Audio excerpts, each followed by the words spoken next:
Hello. Okay.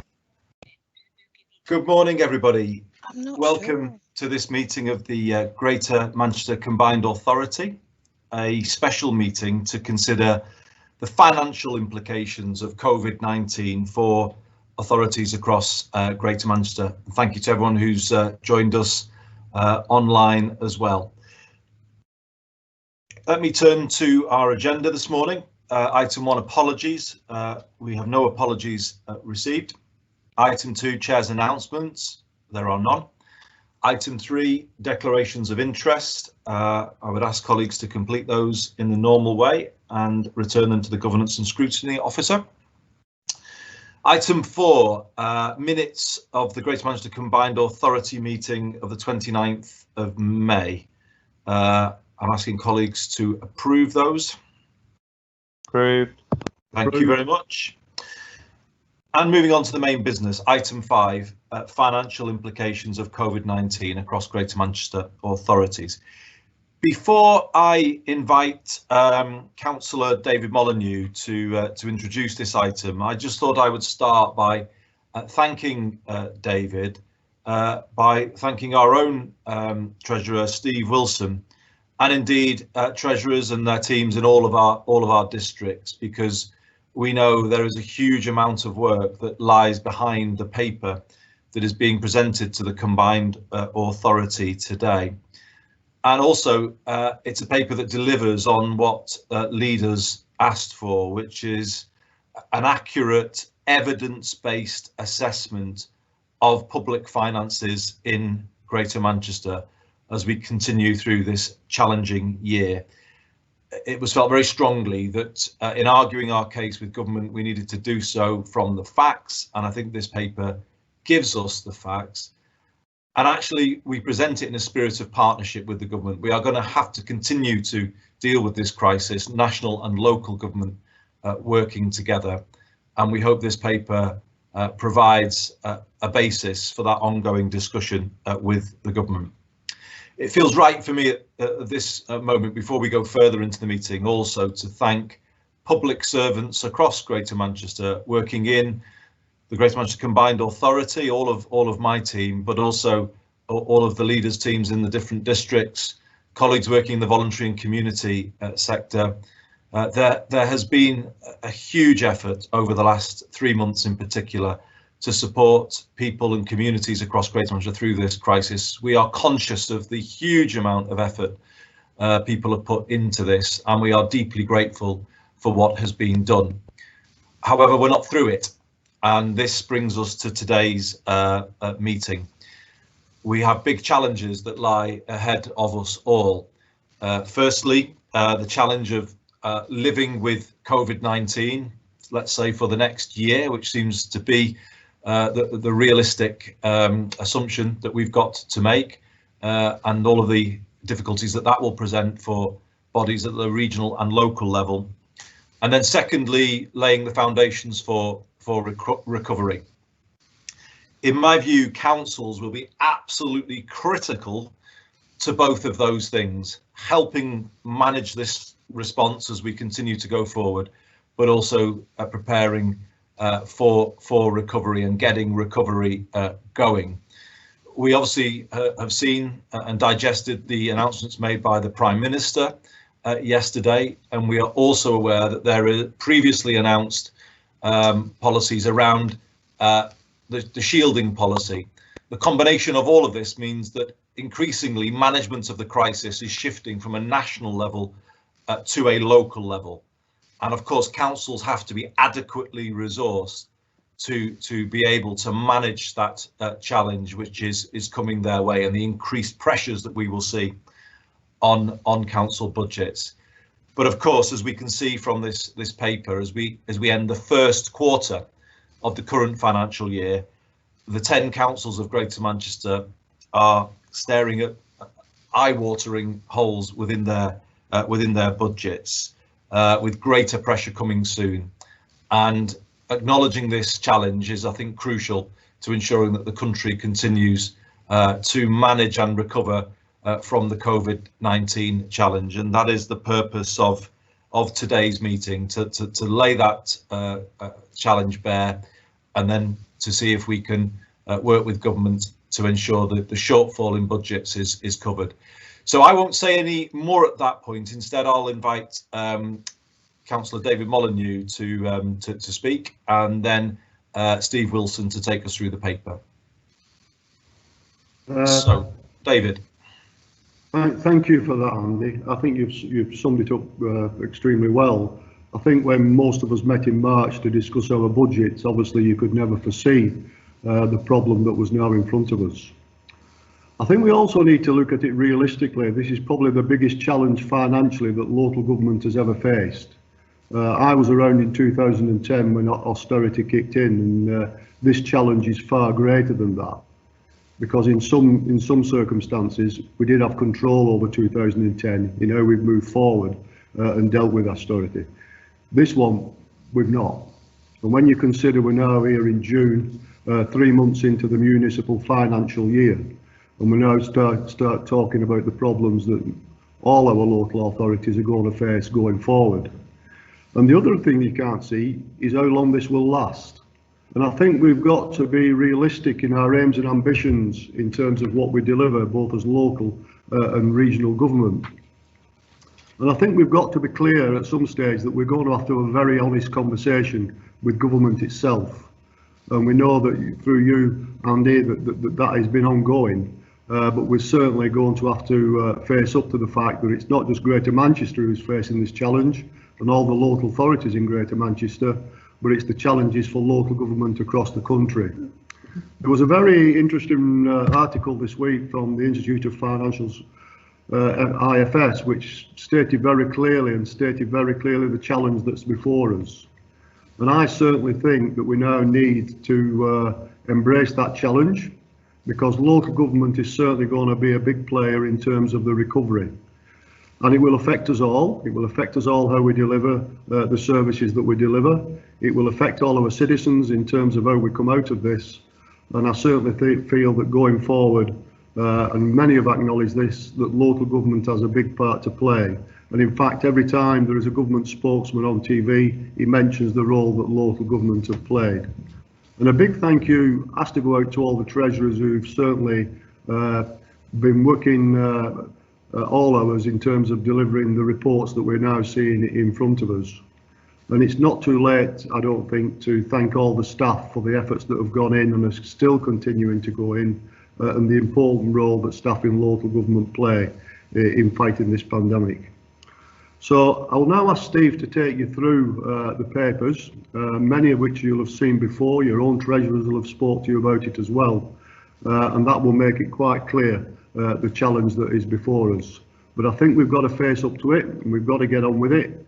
And if necessary, we need to go to Downing Street itself to express the concerns that we have as a combined authority. But I'll now ask Steve to take you through the papers. Thanks, Andy. Thanks, David. Steve, over to you. Thank you, and thank you, David. So I won't go through the paper in lots of detail. You all had it, but I'd just like to draw out a couple of key points.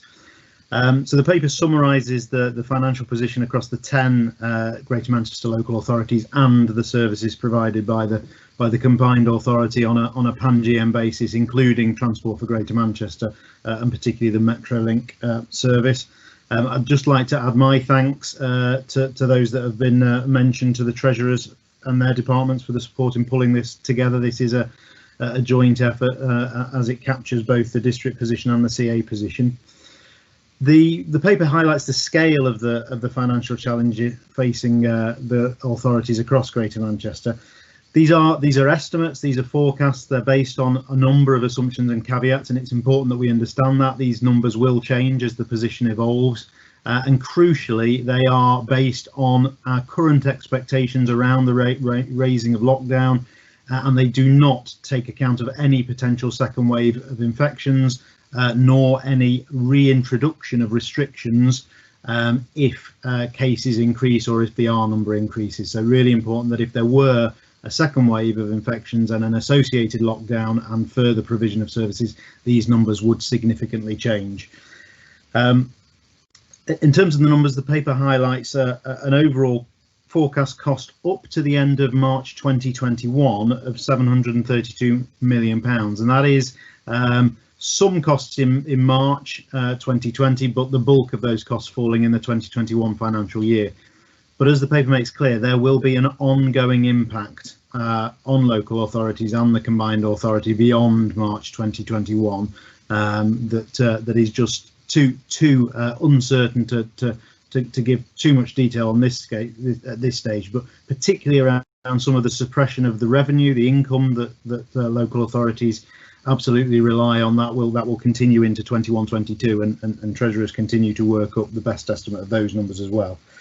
But £732 million, which is a combination of additional cost and lost income to local authorities.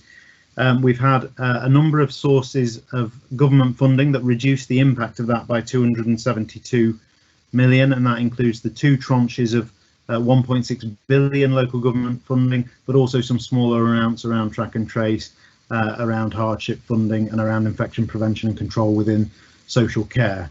And it also includes funding that we've been able to confirm so far to support the Metrolink lost income, which takes us up to the end of July, or actually the 4th of August in terms of Metrolink funding. After applying that income from central government, it still leaves a gap of 460 million across Greater Manchester, and even with identified reserves from local authorities contributing to that, we've still got a pressure, as the paper says, of 368 million based on current forecasts. The paper goes into some detail around what's behind that, and I'm not going to go through that today, but I'm happy to answer questions on it. One area that I will just highlight is around the income side of this. So you'll see that the impact in terms of lost income for councils is actually greater than the additional cost faced, and that covers a number of different sources of income, including collection funds through council tax and business rates, but also some lost income, some lost revenues from investments that the local authorities have made. And it particularly emphasises the role that those investments play in economic regeneration across Greater Manchester and placemaking in each of the districts. And there's a couple of case studies that give examples of that investment. So I think it's important to understand the nature of that investment and the role that investment plays in delivering economic regeneration and strategic developments in each of the boroughs and across GM. In addition to the analysis of the financial costs and the lost revenues that are faced across Greater Manchester, the paper also draws out the crucial role, as has already been referenced, that local authorities play both in the immediate response to the crisis, and we've seen that through the last 3 months or so, but also the role that local government will need to play in the recovery from the crisis, and makes the link between the financial sustainability of the public organisations across Greater Manchester and the ability they will have to play that full and essential role in the recovery from the crisis, and a recovery that builds back better, that generates jobs and generates investment and further development, supporting the green agenda as well as economic development across Greater Manchester. Finally, the paper breaks down some of the areas that we're looking for support from central government. So obviously that includes funding, and it's clear with this scale of numbers that further direct financial support will be required by government for local authorities and for GM-wide services, including, for example, Metrolink support beyond the 4th of August, which is what we've got confirmed so far.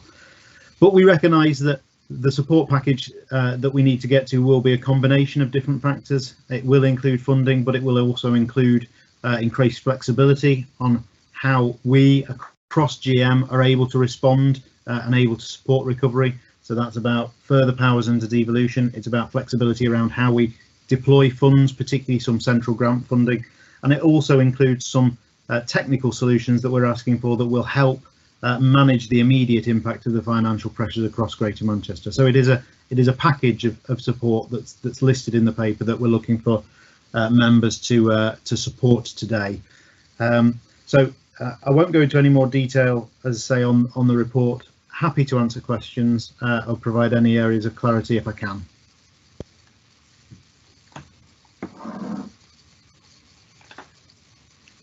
Thanks very much indeed, Steve. Thank you to David. The presentation is very clear. The paper is too. Before I open up the floor, I'd just like to draw colleagues' attention to the recommendations, summarising what Steve just said. It's obviously asking colleagues to note on the contents of the report and the estimated financial impact on GM, not just this year, but going into 2021, 22 and beyond. But also the critical role, as I said at the start, that local councils will play in delivering a response to the crisis in the next phase, but also laying the foundations for economic recovery. And as Steve just said, this is an ask on the government to cover the shortfall, but the paper is quite practical in putting forward options for how the government might be able to help. And as I say, it's very much intended in a spirit of building the partnership with the government. Having put forward the paper with asking colleagues to note, though, I do think it's important that a call is made coming out of this meeting so that it's clear what Greater Manchester is calling for. So, colleagues, I'd like to propose an amendment to the recommendations, and when I invite leaders to speak, it would be useful to know whether colleagues support an amendment to the recommendations to make a more direct call coming out of the meeting. And the proposed wording of the amendment is as follows. It's that the Greater Manchester Combined Authority notes the Prime Minister's announcement yesterday and the previously announced changes to the shielding policy due to start in early August, believes that these changes will increase the funding pressure on local councils and that it is essential that they are properly resourced to manage those pressures, and therefore calls on the government urgently to commit to cover in full the shortfall in this year's budget. So, colleagues, I will now open the floor to you to make general comments on the paper and what you've heard so far, as well as if you could indicate whether or not you support the proposed amendment to the recommendations. So over to you. Andy, would it be okay if I second that, please?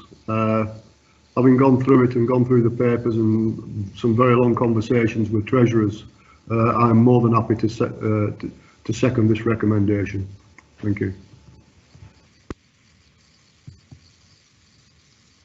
Thanks very much indeed, David. So, colleagues, that's the recommendations as amended or as proposed to be amended. Could I open up for any colleagues who want to contribute?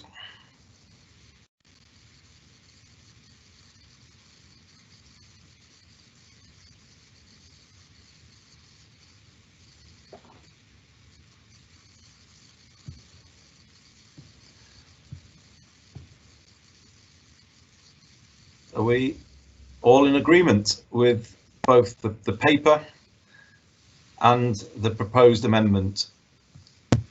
Andy? Brenda. I'm sorry, I don't have a hand function. I'm trying to catch your attention. Yes, I do agree with the recommendation, fully agreeable to supporting that. I would like to make a contribution, though, whenever it's appropriate.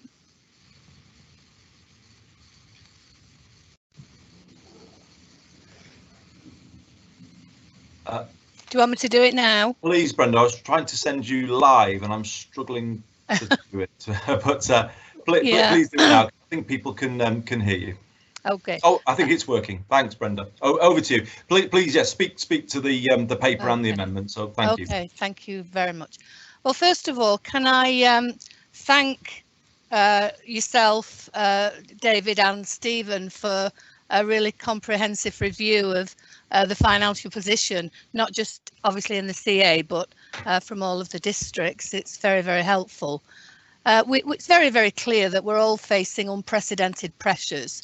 And it's also clear that government funding is completely insufficient to cover the additional costs and the income shortfalls that all of us in GM are having to bear at the moment. I understand that central government funding and support amounts to probably less than 40% of the gap that has actually been created by this crisis. So in the report, it seems to be clear that the districts have all said that they'll be making a contribution from their own reserves to help to solve this problem during this financial year. And of course, even then, we know that that is not enough to cover the shortfall. But what I'm noticing, and really this is one of the questions I've got, there doesn't appear to be a proposal in there for the Combined Authority or Transport for Greater Manchester to utilise any of its reserves to mitigate the problem. So I wonder if I could just have some guidance on that area, please. In Tameside, and I think most others are similar, we're looking at around 20% budget pressure for the next financial year if no additional funding comes through from government. And we'll all be scrutinising our budgets for savings, cuts and efficiencies to avoid that dreaded Section 114 notice, I'm sure.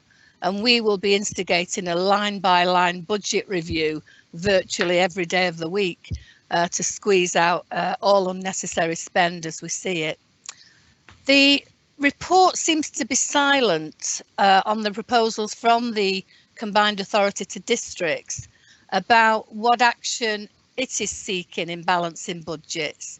As an example, levies make up 15% of Tameside's net budget. And I just wondered what options and actions the Combined Authority might be looking to contribute to reducing these budgets to assist the districts to meet the financial position. We can't expect to make cuts to our services without obviously everyone else contributing similarly in reducing call on financial support. We're obviously seeking to protect our most vulnerable across all of our communities in Greater Manchester, and you know that includes the CA, and we need to review reserves and resources with a view to supporting those vulnerable people and giving funding back to those districts wherever possible to meet the challenges that we know exist. So can I ask another question? To what extent is the Combined Authority considering a review of its reserves, its capital programme and general budgets, again, to help us all to deal with our most vulnerable in these difficult times? So we know, and I think you've made reference to it, Andy, the local governments are really the best placed to support the population in ensuring continuation of vital services and support and protection of our most vulnerable people during any emergency situation. And we have the essential local knowledge to address every possible circumstance that may arise. It can't be controlled, it can't be organised from Westminster, and I think we've seen that throughout this last 3 months. But having said that, what we do need from from central government is that local government is afforded the absolute necessary vital additional resources that will allow us to provide those essential services that we know are needed. What we don't need are promises to reimburse us for additional costs and then for government to renege on those promises and to plunge us into potential situations of bankruptcy. We can still hear the words of the Chancellor, can't we, in one of those very early press conferences in March, that the government will cover whatever is necessary, whatever it takes to meet the cost of this pandemic. So for my authority in Tameside, we are estimating, and I know Steve did say that a lot of these figures are subject to change for a host of different reasons, but we estimate that we could be over £42 million shortfall as a direct result of COVID. And so far, from the tranches that the government have given to us, we've had just £13.9 million to assist us, and that isn't even a third of what we need. Now, I know that we're looking to work in partnership with central government, but I do have to say, in my view, that the handling of the pandemic by government, frankly, has been a wee bit shambolic. People have lost trust due to the ongoing confusion and conflicting messages that have been coming from government ministers and their advisors. And so we need to work hard, both at central level and at local government level, to regain that public trust. And frankly, that could begin by local government being treated fairly in all areas of the country, by appropriate and necessary resources being offered to us to truly cover the cost of COVID during this period. We want to rebuild our services, and we want to continue to deliver the ambitions that we had prior to COVID, before we were interrupted by COVID. So we do want to be able to do that. Steve has already mentioned the elephant in the room seems to me to be whether there is going to be a second wave. None of us know that. We hope not.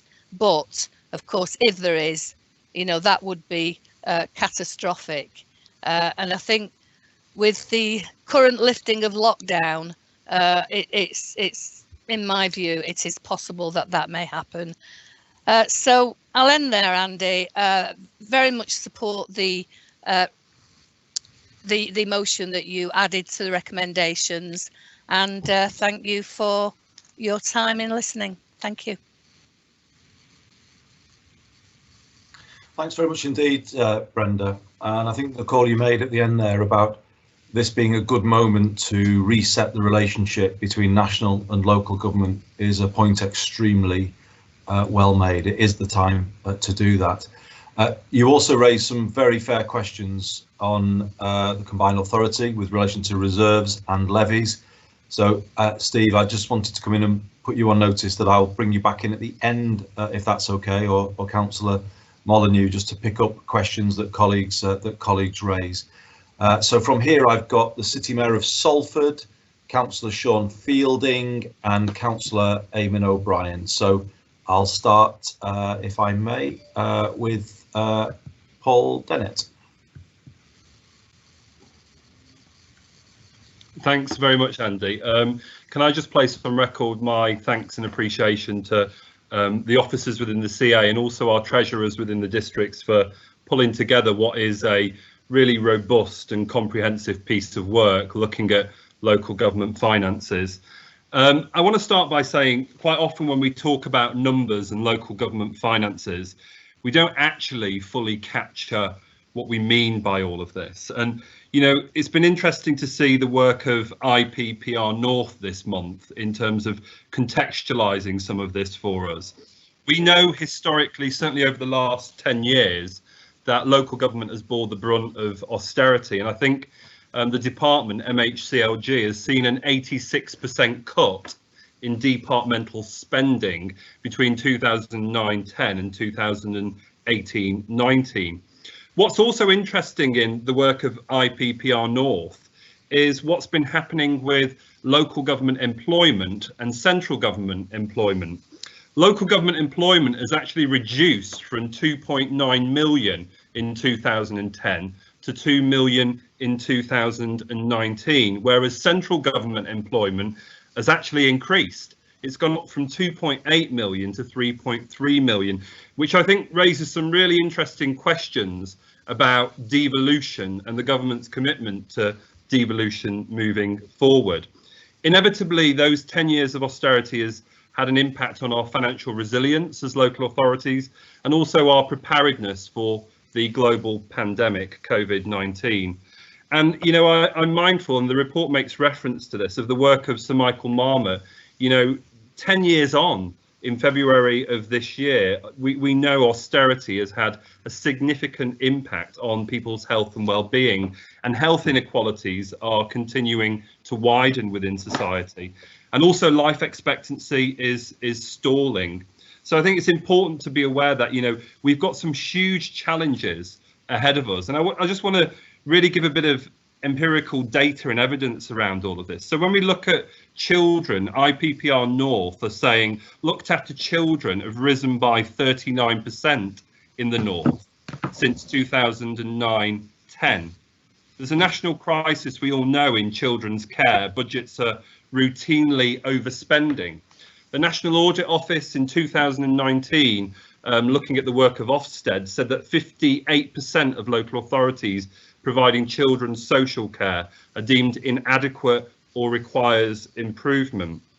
Pupils per teacher rose in the north from 21 to 27, and also between 2009-10 and 2018-19, 400,000 more children are actually in relative poverty across England.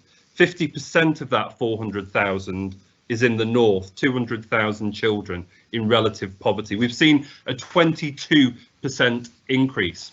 On special educational needs as well, the north has seen the per pupil figure for high needs in 2019-20 33% lower than in 2013-14. Less money being spent ultimately on special educational needs. And then when we look at, an area which sits within my brief, temporary accommodation. In the northwest, we've seen the highest increase in temporary accommodation since 2010. In 2010, it was 2,000 households in temporary accommodation. In 2009, that figure sits at 3,875, and that's for the northwest. When we look at the north as a whole, it's over 5,000 people now living in temporary accommodation, 5,000 households.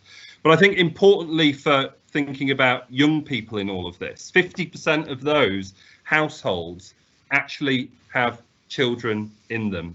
So in the north, we've seen more of a doubling of children now living in temporary accommodation.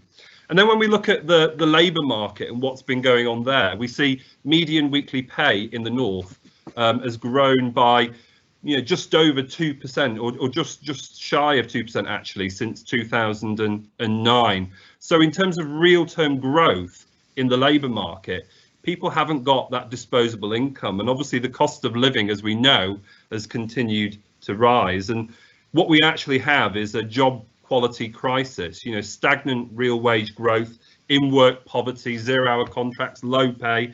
And the reason why I highlight that is because that's a really useful proxy for trying to make sense of people's ability to make ends meet. Work was once seen as the route out of poverty, but I think that is really being tested at the moment with the rise of in-work poverty. Every Thursday, as colleagues know, we've been clapping key workers. I know in the city of Salford that to bring our social care staff up to the real living wage in the local authority would cost us £3.7 million to do that. Since 2010, we've lost over 2,000 members of staff in the local authority, and the demand for local government services has continued to increase.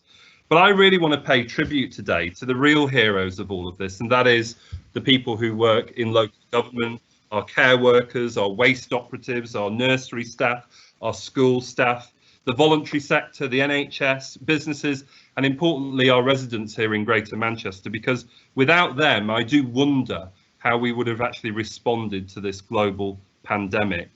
For me, though, I think this raises some really important questions about levelling up the Northern Powerhouse and the government's commitment to devolution. And, I'm really acutely aware that behind all these numbers and conversations about local government finance, we're actually talking about people. We're actually talking about people's lives. And certainly when you look at the work of IPPR North, I'm acutely aware that we've got an awful lot of challenges ahead of us. And at the moment, we're responding to a health pandemic. And what worries me is the next will be an economic crisis that we will be facing, not just here in Greater Manchester, but across the whole of the country. And we already have significant challenges here in Greater Manchester and the North. So I welcome this. I welcome that conversation with government, but we need to take an evidence-based approach. And I think the work of IPPR North puts us in a really good place to start those conversations with government. We cannot have another 10 years of austerity, and we cannot have underfunding of local government, because the work ahead of us is astronomical, and I think we need to be cognizant of that. So I welcome this report, but I think we need to contextualise it in that broader framework of the challenges we will face ahead of us and the challenges we face now after 10 years of austerity. So thank you very much. Thank you very much, Paul, and you're absolutely right to focus on the evidence-based nature of the report that's being presented today. And I do think one thing to remind colleagues is this isn't a worst case scenario. This is a most likely scenario given what we know. So, you know, this in no way is, let's say, shroud waving. This is obviously a very factual presentation, and I think it's strong. It's strong for being presented that way. So I'll now bring in Councillor Sean Fielding. Thanks, Andy. And I just make an observation on something that Mayor Dennett said in his contribution just now around the reduction in employment in local government and the increase in employment in central government. For all the talk about localism that the government and the particularly Tory government have voiced around wanting to devolve, wanting to empower local communities, the evidence has consistently been that they are for exactly the opposite. You know, we've seen it on the arrangements around academy schools where they've been taken out of local authority control and handed back to the Department for Education. And we see it in the model for local government funding that we have, where rather than being given the money that we need and just trusted to get on with what we need to do in our communities, we're invited to bid for discrete pots of funding that are only allowed to be spent on quite particular narrow things. So that's the government centrally dictating what we can and can't spend our money on, even more so than it ever has done. And it's a tradition of Conservative governments, which is completely contrary to the image that they try and project. But that was just an observation I want to make before I talk about our position in Oldham and the other observations on this report. First of all, of course, thanks to the officers, thanks to the treasurers who pulled this together. It's a good piece of work that sets out the start position that we find ourselves in, and I think it's a fair piece of work too. I support the recommendation and the amendment that you introduced, Chair, and seconded by Councillor Molyneux. And I think it's important that this report does include a call on the government that comes out of this meeting today. So I'm fully supportive of that. I also do want to recognise Sean, I apologise for interrupting you. It's Andy. I've just had a message that the public link isn't working, unfortunately. It's gone down, and under the COVID legislation, that means this isn't a legitimate meeting. So okay. I apologise. I will bring you straight back in, and you were making such a good case there. I feel terrible for interrupting it. But I think, colleagues, I need to ask everybody to log out of the meeting and log back in 15 minutes time, so just after 12 o'clock, 12:02. My apologies, everybody. This is the nature of digital meetings, I'm afraid. But if colleagues could log out, and then we will log back in, and I'll bring Sean back in. See you shortly. Well, 12:02. Thanks, everyone.